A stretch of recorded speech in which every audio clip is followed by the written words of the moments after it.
नमस्कार। नया बार चैनल पर आप सबका स्वागत एक बार पुनः। आज एक और गंभीर विषय के साथ, बहुत ही सीरियस विषय के साथ आपके सामने हूं। और आज का विषय है मेरा कोरोना काल में बर्बादी वाली 5 अक्षम्य गलतियां। कोरोना काल की ऐसी 5 ऐसी गलतियां जिनको माफ नहीं किया जा सकता, ऐसी गलतियां जिसको देश की, भारत की कई पीढ़ियां भूलेगी नहीं। तो कोरोना काल में बर्बादी वाली 5 अक्षम्य गलतियां नहीं भूलेगी भारत की पीढ़ियां।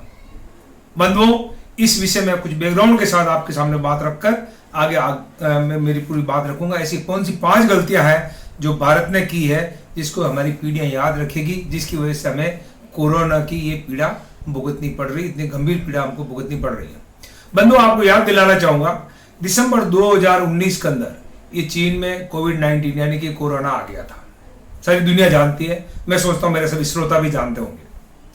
और 30 जनवरी 2020 को, वो 19 की बात कर रहा था मैं, यानी कि लगभग 1 महीना बाद भारत में भी पहला कोरोना मरीज आ चुका था केरला के अंदर। ये भी लगभग सभी लोगों को मालूम है, या अधिकांश लोगों को मालूम है। इसके बाद में आपको बताना चाहूंगा कि WHO ने क्या किया, विश्व स्वास्थ्य संगठन द्वारा क्या क्या घोषणाएं हुई और उनका क्या निष्कर्ष था या क्या बातें थी। मैं थोड़ा डेट वाइज क्रोनोलॉजी आपको बताना चाह रहा हूं ताकि आपको ध्यान रहे। जैसा कि मैंने बताया, अभी 30 जनवरी को भारत में पहला कोविड का पेशेंट आ गया था और 30 जनवरी को ही WHO ने अंतर्राष्ट्रीय चिंता का सार्वजनिक स्वास्थ्य आपातकाल बताया कोरोना प्रकोप को, public health emergency of international concern. ये भी 30 जनवरी, यानी कि एक तरह से उन्होंने आपातकाल बता दिया था इस कोरोना को, 30 जनवरी को। और 11 फरवरी को क्या हुआ, 11 फरवरी 2020 को WHO ने इस बीमारी को एक नया नाम दिया और उसका नाम रखा कोविड-19। एक नया नाम दिया यहाँ पे। और इसी दिन उस दिन नहीं, और 11 मार्च 2020, ये 11 फरवरी की बात है जब इसको नाम दिया गया। और 11 मार्च 2020 को WHO ने कोविड-19 को महामारी घोषित कर दिया, वैश्विक महामारी, यानी जो दुनिया भर में व्याप्त और खतरनाक चीज हो गई और महामारी घोषित किया गया। अब आप देखिए यहां जो चालू हुआ दिसंबर से लेकर मार्च तक, और कोरोना के लिए भारत में क्या क्या किया गया और क्या क्या नहीं किया गया, जो वो कौन सी 5 गलतियां जिनके बारे में मैं बताना चाहता हूं। और यदि ये 5 गलतियां नहीं की होती तो आज हिंदुस्तान में ये हालत नहीं होती। आपने कुछ दिनों पहले ये भी सुना होगा कि दुनिया में कुछ 15-20 कंट्रीज ऐसे भी हैं जहां कोरोना पहुंच ही नहीं सका। वो शायद हो सकता है हमसे कम बुद्धिमान रहे हो, लेकिन नहीं पहुंचा वहां पे। बंधुओं, हमने क्या क्या नहीं किया या क्या क्या किया जा सकता था, और जो उनके नहीं करने से ये हमसे ऐसी बड़ी बड़ी गलतियां हुई जिसको आज भुगत रहे हैं। मेरा पहला कंसर्न है, पहला विषय है कि अंतर्राष्ट्रीय हवाई आवाजाही को 15 फरवरी 2020 तक भी बंद नहीं करना, उसको नियंत्रित नहीं करना, ये हमारी बहुत बड़ी भूल थी। क्योंकि जब 30 जनवरी को इसको अंतर्राष्ट्रीय आपातकाल बता दिया गया था कोरोना को, तो हमको कम से कम 15 फरवरी तक अंतर्राष्ट्रीय आवाजाही है, विदेशों से आने जाने वालों को रोकना चाहिए था, जो कि नहीं रोका गया। और यही हमारी सबसे बड़ी गलती थी। अंतर्राष्ट्रीय आवाजाही को 15 जनवरी 2020 तक भी बंद कर देना चाहिए था, जबकि मार्च के चौथे सप्ताह तक हवाई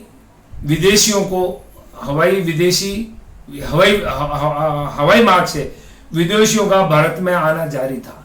कब कह रहा हूं मैं आपको, चौथा सप्ताह, जिस सप्ताह में हमारे भारत में लॉकडाउन लगा था तब तक जारी था। और मार्च में, मैं जानता हूं पर्सनली कईयों को, मार्च में तो कई भारतीय विदेशों में भ्रमण पर गए और तीसरे और चौथा सप्ताह तक लौटे हैं वो, क्योंकि हमने हमारे हवाई मार्ग को बंद नहीं किया। यदि कोरोना को अंतर्राष्ट्रीय एयरपोर्ट से घुसने नहीं दिया जाता, बंधुओं ये बहुत गंभीरता से सुनिएगा, मैं कोई आरोप प्रत्यारोप या राजनीतिक बात नहीं कर रहा हूं, ये हमारी समझने की चीज है, हमारी भविष्य की चीज है कि यदि कोरोना को अंतर्राष्ट्रीय एयरपोर्ट से घुसने ही नहीं दिया जाता तो भारत में कोरोना घुसता कैसे, और उसे घुसने से रोका जा सकता था यदि एयरपोर्ट्स पे ही कंट्रोल कर दिया जाता। और मेरा दावा है, हमारा विश्वास है, हमारा चैलेंज है कि यदि अंतर्राष्ट्रीय आवाजाही को रोक दिया जाता समय पर तो 100% कोरोना को रोका जा सकता था और भारत को आज ये हालत देखने नहीं पड़ते। लेकिन जैसा कि सभी जानते हैं, आवाजाही रुकती कैसे। फरवरी के अंदर तो हमारे हम नमस्ते ट्रम्प कार्यक्रम करने जा रहे थे, केम छो ट्रम्प, उनका स्वागत के लिए पलक पाखड़े बिछा के तैयार हो रहे थे, तो आवाजाही बंद करते किस मुंह से। इसी तरीके से ये जो हालत रही, जो बंद नहीं करना, इसके लिए मैं कहूंगा कि दुनिया के विश्व गुरु, दुनिया के सबसे बुद्धिमान और दुनिया के सबसे बड़े भविष्यवक्ता को कोरोना का ये एयरपोर्ट रूट दिखा ही नहीं, या उन्होंने आंखें बंद कर ली। परिणाम हम सबके सामने है। यदि एयरपोर्ट बंद हो जाते तो आज हमको ये दिन नहीं देखना पड़ता और शायद आपको लॉकडाउन की जरूरत ही नहीं होती। और इस सबसे बड़ी गलती नहीं भारत में कोरोना की जड़ें जमाई हो, और अकेला सबसे मुख्य बड़ा कारण है इसका, एयरपोर्ट को बंद नहीं करना, अंतर्राष्ट्रीय यातायात को बंद नहीं करना, ये हमारी सबसे बड़ी गलती थी। और कोरोना के भारत में पैदा होने और इसकी जड़ें जमाने में इसी का मुख्य रोल था। बंधुओं, भारत की दूसरी सबसे बड़ी गलती क्या थी? 24 फरवरी 2020 को नमस्ते ट्रंप नामक कार्यक्रम, केम छो ट्रंप, अहमदाबाद में लाखों लोगों का जलसा हुआ था। पूरे हिंदुस्तान ने नहीं, पूरी दुनिया ने देखा होगा। जिस सोशल डिस्टेंसिंग की आज बातें कर रहे हैं, कहीं नहीं थी, कोई शब्द नहीं था सोशल डिस्टेंसिंग। लोग भीड़ में खड़े थे रोडों के पास में। स्टेडियम में लगभग 1.25 लाख दर्शकों का जमावड़ा था, और स्टेडियम में विदेशों से, मुंबई और देश के कई राज्यों के लोगों का जमावड़ा था। और गुजरात के अलावा, इस जमावड़े में गुजरात के अलावा सबसे ज्यादा लोग मुंबई के थे।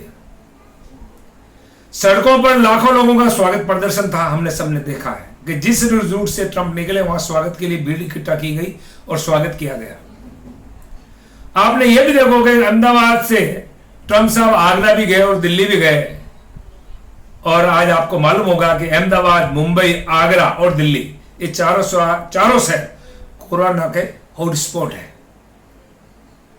3 शहरों में खुद ट्रंप गए, और अहमदाबाद में बॉम्बे के बहुत सारे लोग आए जो कि अहमदाबाद में ट्रंप को अटेंड करने, ट्रंप को देखने या उस जलसे का आनंद लेना आए थे, मनोरंजन के लिए आए थे। और यही कारण है कि आज की तारीख में आप सब देख रहे हैं कि डेथ रेट कोरोना की अहमदाबाद में सबसे ज्यादा है, भारत में सबसे ज्यादा है भारत की। ऐसा हमारा अनुमान है, इसकी वजह से यह हालात हुई। तीसरी गलती यह थी कि मध्य प्रदेश में कमलनाथ सरकार के गिरने तक कोरोना के खिलाफ कोई कार्रवाई नहीं करना। बंधुओं, ये हिंदुस्तान है, सब कह रहे हैं राजनीति मत करो, लेकिन सिवाय राजनीति के यहां कुछ नहीं होता। जब जनवरी में कोरोना में भारत में दस्तक दे चुका था, लेकिन हमने कुछ नहीं किया। क्यों नहीं किया? क्योंकि हमारी सरकार व्यस्त थी कमलनाथ सरकार को गिराने में। ये उनका राजनीतिक काम होगा, धर्म होगा। देश को इस बातों से कोई लेना देना नहीं कि हमारे साथ क्या हुआ। आपको सत्ता मिलती, कांग्रेस को मिले, बीजेपी मिलो, देश को उससे क्या लेना देना था। हमें तो यह था कि हमारे यहाँ कोरोना नहीं आना था। लेकिन जब तक आपको याद दिलाता हूं, कमलनाथ ने इस्तीफा दिया था 20 मार्च शुक्रवार को, और 20 मार्च शुक्रवार को ही ये नाटक कब चालू हुआ था आपको मालूम है? 9 मार्च को बेंगलोर के रिसोर्ट से कांग्रेस से काफी एमएलए को वहां ले जाया गया था। आपने उनके वीडियोस देखे होंगे, खुद उनके इसमें कॉन्फ्रेंस में, प्रेस कॉन्फ्रेंसेज में, कि वह बिना सोशल डिस्टेंस से गले में गला हाथ डाल के वो इंटरव्यू दे रहे थे। और देश कोरोना के लिए मुंह खोल के खड़ा था उस समय। और 20 मार्च को उन्होंने इस्तीफा दिया, और 20 मार्च को ही आपको ध्यान होना चाहिए, माननीय प्राइम मिनिस्टर महोदय ने हमारे देश के अंदर जनता कर्फ्यू की घोषणा की थी। और जनता कर्फ्यू की घोषणा तब की थी जब इस बात के लिए वो आश्वस्त हो गए कि अब कमलनाथ सरकार के लिए ताबूत की आखिरी कील लग चुकी है। और इस तरीके से उस हालात में, क्योंकि हालात तो कोरोना के थे ही, लेकिन जब 20 मार्च को इस्तीफा दे दिया और 3 दिन तक तो सरकार नहीं बना सके, क्योंकि अब कोरोना का बुखार चढ़ गया सबको।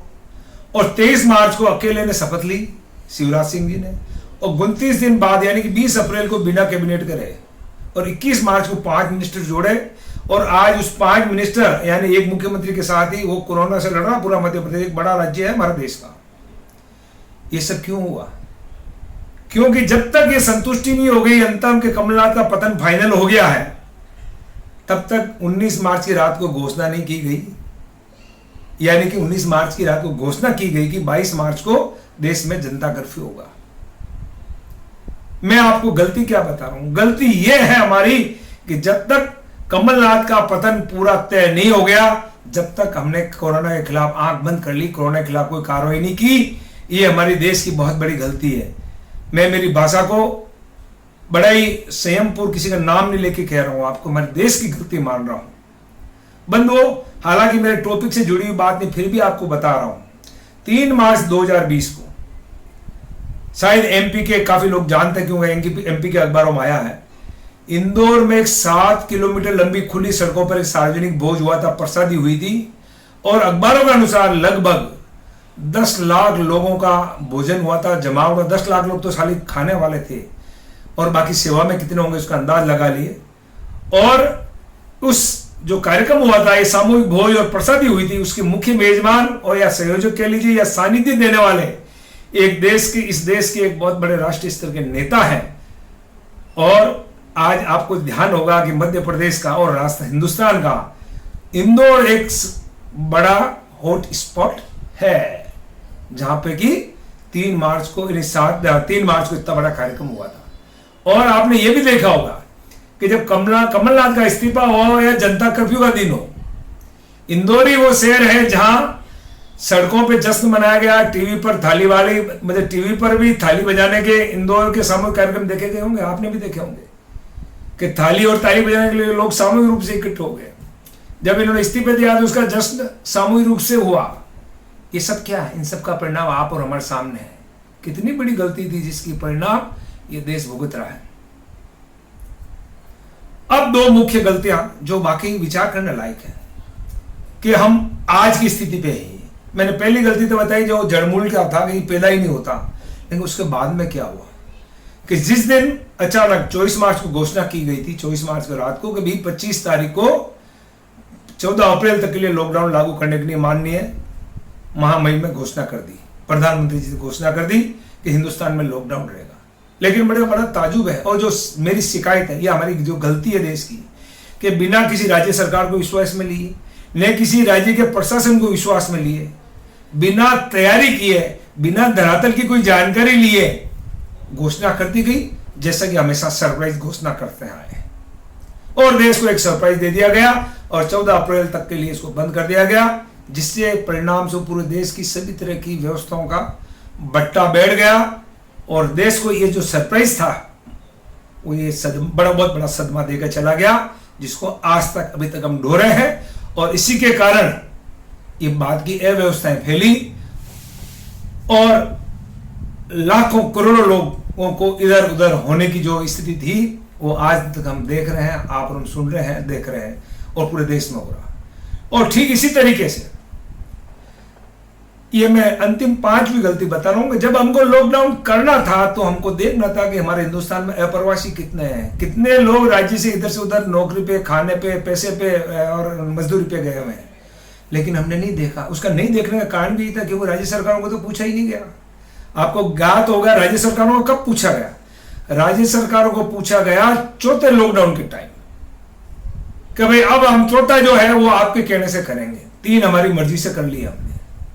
और इसी का परिणाम हुआ कि अंतर प्रांतीय प्रवासी लोगों को लॉकडाउन की घोषणा से पहले अपने घर और नेटिव जाने का मौका और व्यवस्था नहीं देना, यह हमारी 5वीं सबसे बड़ी गलती थी।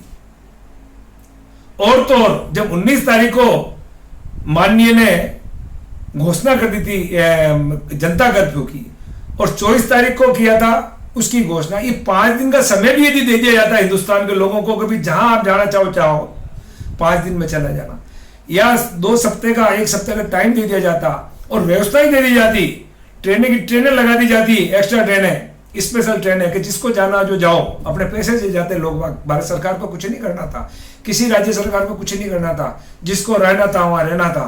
लेकिन हमने उस पर ध्यान ही नहीं दिया। उन बेचारों मजदूरों के बारे में हमारे दिमाग में सोच ही नहीं थी, कल्पना भी नहीं थी कि ऐसा होगा। सिर्फ हम ये कहते रहे कि हमारे 130 करोड़ भाई बहनों, 130 करोड़ भाई बहनों। कौन से भाई बहन? वो जो सड़क पे घूम रहे थे, जो सड़क पे लावारिस हुए, जो सड़कों पे मरे, क्या क्या नहीं हुआ सड़कों पे उनके साथ में। ये क्यों हुआ? क्योंकि हमने अंतर प्रांतीय जितने प्रवासी थे, मजदूर थे या दूसरे थे, उनके बारे में सोचा ही नहीं, और बिना सोचे समझे, बिना उनको कोई मौका दिए हमने लॉकडाउन की घोषणा कर दी, जिसकी वजह से आज हम देख रहे हैं। मैं बंदो राजस्थान से हूं, मैं जिस एरिया में हूं, मेरा ग्रीन बेल्ट, ग्रीन जोन में था, कोई बीमारी नहीं थी। लेकिन अब जब चौथे राउंड के अंदर आकर के, चौथे लॉकडाउन के अंदर अंतर प्रांतीय लोगों को छूट दी गई, अपने अपने राज्यों में जाइए, उनको व्यवस्थाएं दी गई, पैसों से या बिना पैसों से, बसों से या ट्रेनों से। आज वो जब हमारे यहाँ आ रहे हैं तो हमारे यहाँ एक दिन में, मेरे जिले में एक दिन में 77 केसेज आए। क्यों आए? क्योंकि उनको वही निर्णय दिया गया, उन्हीं बड़े शहरों में फंसे हुए निर्णय दिया गया जहां ये बहुत बड़ी संभावना लेकर आया था। बंधुओं, यही कारण था कि बड़े बड़े शहरों में इसकी मार ज्यादा है और बड़े बड़े लोगों में लेबर फंस गई, बड़े बड़े लोगों में प्रवासी लोग फंस गए, जिनको सरकार ने नहीं निकलने दिया। ये हमारी 5वीं सबसे बड़ी गलती थी कि बिना सोचे समझे हमने उनको रोके रखा। जो काम हमको पहले करना चाहिए था वो अब कर रहे हैं, ताकि वो बीमारी लेके साथ चल रहे थे। उस समय बीमारी इतनी फैली नहीं थी, बीमारी हो सकता किसी में नहीं भी हो, लेकिन अब जिस ढंग से आ रहे हैं भीड़ में, अव्यवस्था के साथ, क्या फर्क पड़ता यदि उस टाइम घोषणा हो जाती तो? जब 3 मार्च को या बाद में हम हजारों लोगों का प्रदर्शन कर सकते हैं कहीं पे भी, बल्कि 20 मार्च के आसपास प्रदर्शन हुए हैं शिवराज सिंह जी के समर्थन में या कमलनाथ के खिलाफ में, तो यदि वो भी आ जाते तो क्या फर्क पड़ता इसके पहले। लेकिन नहीं, हमें सरप्राइज देना था देश को, हमको एक अनूठा कार्यक्रम देना था। हमें पहले ये कहा गया कि 22 तारीख वाला जो ये जनता कर्फ्यू है, 14 घंटे कर्फ्यू में इसका साइकिल टूट जाएगा, कोरोना भग जाएगा, देश से खत्म हो गया। 14 घंटा तो पूरे देश को बंद कर दिया गया। लेकिन किसी को, चलिए वो करना था भी करते, जो करना जो करता, लेकिन जो करना था राज्यों में विश्वास में लेना चाहिए था। ये मेरी चौथी गलती मैं बता रहा हूं। और जो प्रवासी भारतीय हैं, जो अंतर प्रांतीय, उनको सब जगह सेटल करना था। जिसको जहाँ जाने का मौका देते तो ये बड़ा धर्म का काम हो जाता, उनका उद्धार हो जाता। और आज देश में अव्यवस्था फैली है। आप क्या सोचते हो? मजदूर को घर पहुंचाने से काम हो जाएगा? इंडस्ट्री आपने खोलने के लिए दे दी तो क्या हो गया? मजदूर लाओगे कहां से? ऐसे मजदूर जो उन्होंने इतना भुगता है इस देश के अंदर, इस सड़कों के ऊपर, क्या उनका मन इतना जल्दी भर जाएगा वापस जाने के लिए, रोजगार करने के लिए? बंधुओं, बहुत बुरी हालत हुई है, क्योंकि ये 5 गलतियां इस देश ने भोगी। और मेरा विश्वास है, हमारा विश्वास है कि ये 5 गलतियां इस देश की पीढ़ियां याद रखेगी और देश की पीढ़ियां भूलेगी नहीं कि हमारे देश में कैसी कैसी गलतियां हुई, जिसका कैसा कैसा परिणाम हमने भुगता है। बंधुओं, इन्हीं शब्दों के साथ मैं अपनी बात को समाप्त करना चाहूंगा। पुनः मिलूंगा आपको नए किसी विषय के साथ में। और चूंकि हाल फिलहाल कोरोना हॉट है, इसलिए कोरोना पे ज्यादा बात तो करूंगा। आपको अगला विषय भी लगभग कोरोना पे होगा, आप जरूर सुनिएगा।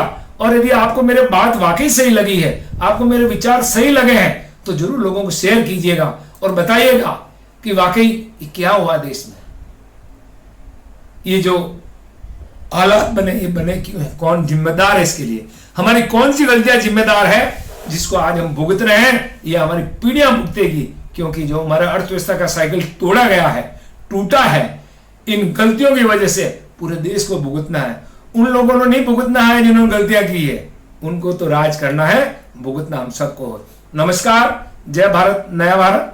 पुनः मिलेंगे एक नए विषय के साथ। नमस्कार।